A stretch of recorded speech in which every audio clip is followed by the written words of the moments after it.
ये सभी वीडियोस आपके लिए बहुत ही महत्वपूर्ण है माय फ्रेंड, इसलिए आप किसी वीडियो को आप स्किप मत कीजिए, सभी वीडियो को देखिए। तो यहाँ पर पहली बात जो आपको नोट करनी है, इज़ वर्तमान समय दिखाता है। अगर आपने इज़ का उपयोग किया है अपने वाक्य में, जब आप लिखते हैं या फिर बोलते हैं, तो आपको वाक्य प्रेजेंट टाइम को दिखाएगा। टेंस कौन सा होगा? प्रेजेंट इंडेफिनिट का होगा या फिर प्रेजेंट कंटिन्यूअस का होगा।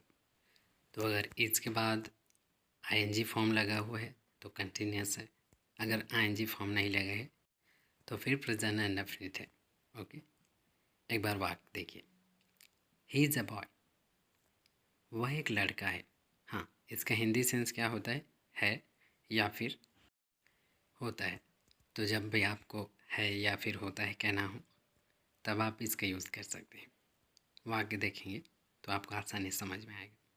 पहला वाक्य, ही इज़ अ बॉय, वह एक लड़का है। दूसरा, शी इज़ अ गर्ल, वह एक लड़की है। तीसरा, रमेश इज़ वाइज, रमेश बुद्धिमान है। वाइज का मतलब होता है बुद्धिमान। चौथा देखिए, a dog is standing there, एक कुत्ता वहाँ खड़ा है। तो ये चौथा वाक्य आपके लिए इम्पोर्टेंट भी है। अगर आप कहते हैं कि एक कुत्ता वहाँ खड़ा है तो भी आपका वाक्य इसी तरह से होगा, a dog is standing there.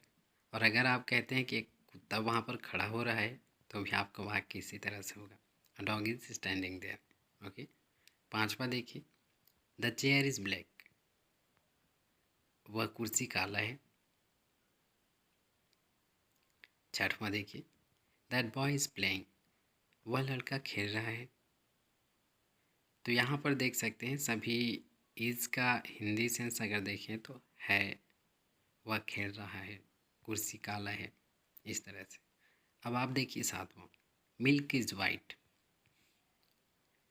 दूध सफ़ेद है, या फिर इसे कह सकते हैं दूध सफ़ेद होता है।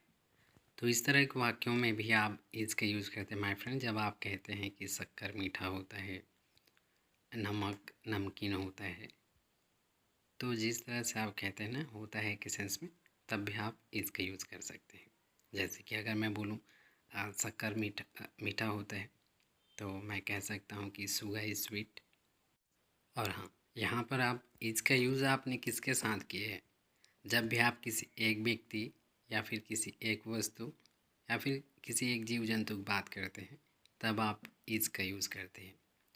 ओके, और एक चीज़, ऐसे वस्तु जिनको आप काउंट नहीं करते जैसे पानी, मिल्क, इन सभी के साथ भी आप इज़ का यूज़ करते हैं, इतना आप याद रखिएगा। और ये टेंस कौन सा दिखाएगा? या तो प्रेजेंट इंडेफिनिट का होगा या फिर प्रेजेंट कंटिन्यूअस का। ओके, तो इतना आप याद रखिए, बस इसका यूज़ इतना ही है।